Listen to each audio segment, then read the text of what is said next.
2015-ci ilin avqustunda Mingəçevirdə bu etirazlara səbəb şəhər sakini Bəhruz Hacıyevin Mingəçevir polis bölməsində ölümü idi. Həmin gün Hacıyevin dəfnindən sonra şəhər sakinləri polis bölməsinin qarşısına yürüş etmişdilər.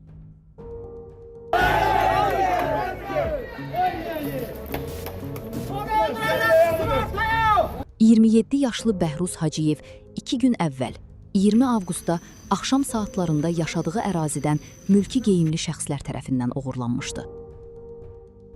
Qısa müddət sonra onun cəsədi Mingəçevir polis bölməsinin həyətində aşkarlanmışdı. Daxili İşlər Nazirliyi Bəhruz Hacıyevin 3-cü mərtəbədən tullanaraq intihar etdiyini açıqlamışdı. Onun ailə üzvləri isə bu fikri rədd edirdi. Ayaq üstə oradan düşübsə, bunun qılsaları qırırlar da. Bəli. Bunun qolunu qırırlar, böyüksə düşər. Bu mümkün olan şey deyil. Deşi yardan əmələ gəlir. Bunun başı dağılır. Qardaşıdır, gəbər. Qardaşıdır, gəbər. Bu bin kaynan deyil, onu denə. Hacıyevin cəsədinə baxış zamanı onun dalaq nahiyəsində 5 nöqtəli elektroşok izlərinin olduğu bildirilirdi.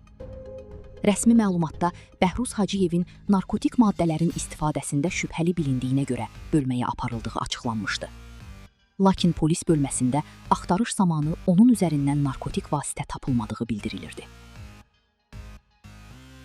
Bəhruz Hacıyevin polis bölməsində ölümü isə Mingəçevir sakinlərini ayağa qaldırmışdı.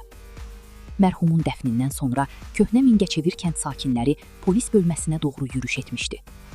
Onların qarşısına daxili qoşun bölmələri çıxarılmışdı. Həmin gün şəhər sakinləri polis bölməsinin rəisi Polkovnik Ələsgər Bədəlovun cəzalandırılmasını tələb edirdilər.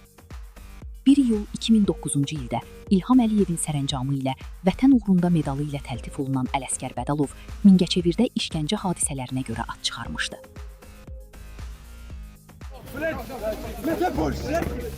Onun 11 il polis rəisi olduğu müddətdə Bəhruz Hacıyevdən başqa daha 2 vətəndaşın polis zorakılığı nəticəsində öldüyü bildirilir.